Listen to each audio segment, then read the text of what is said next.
The terror attack on the 29th of November at London Bridge was the first fatal terror attack on British soil since June of 2017.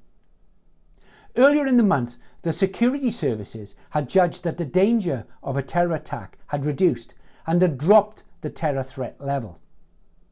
I can't comment on the reasons why they did that, as that information is not in the public domain. However, what I can say is that the consensus between terrorism experts is that the threat of terror, not only in the UK, but in other Western countries, remains at an unprecedentedly high level. The reason for this is that members of Islamic State are returning to their countries of origin. They are battle-hardened. They know how to fight. They know weapons. They know explosives. And they know tactics. Usman Khan had been jailed for planning a terror attack on the London Stock Exchange. Part of his plan was also to receive training in terror camps in Pakistan. Fortunately, he never got there. His attack on London Bridge was unsophisticated, but can you imagine how violent it would have been if he had the knowledge that the foreign fighters now possess? There are a number of so-called citizens, British citizens, in detention camps in Iraq and Syria. Jihadi Jack from Oxford, Asil Mothana from Cardiff. There are also those that fled to join Islamic State but claimed that they were not combatants. Shamima Begum, for example. There are humanitarians out there that are working hard to have these people repatriated. But I would say to you, is at what cost? My profession is risk management. I identify threats and calculate the risk. I've also spent the last 15 years protecting organisations from terror attacks.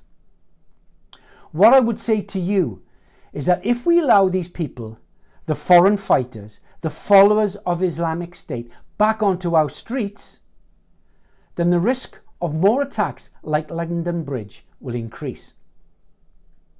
Only this time, it won't be with knives, it'll be with guns and explosives.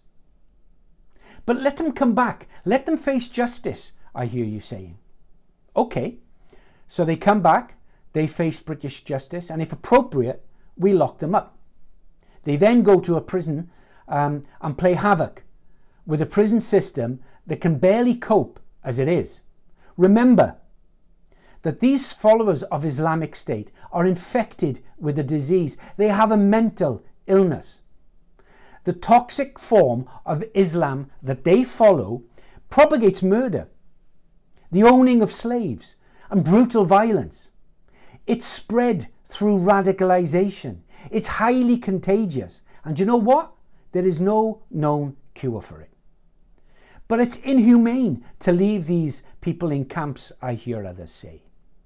I've been to the camps in Iraq and Syria. Although they don't look like our prisons, the inmates have food, they have water, and they have a roof over their heads.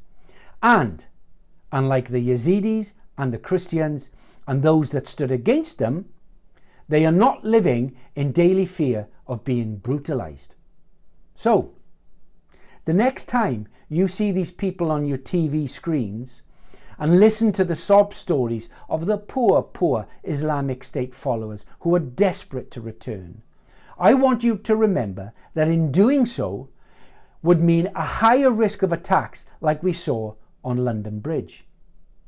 So let's not get steamrolled by these humanitarians who would put the well-being of individuals above your safety and security.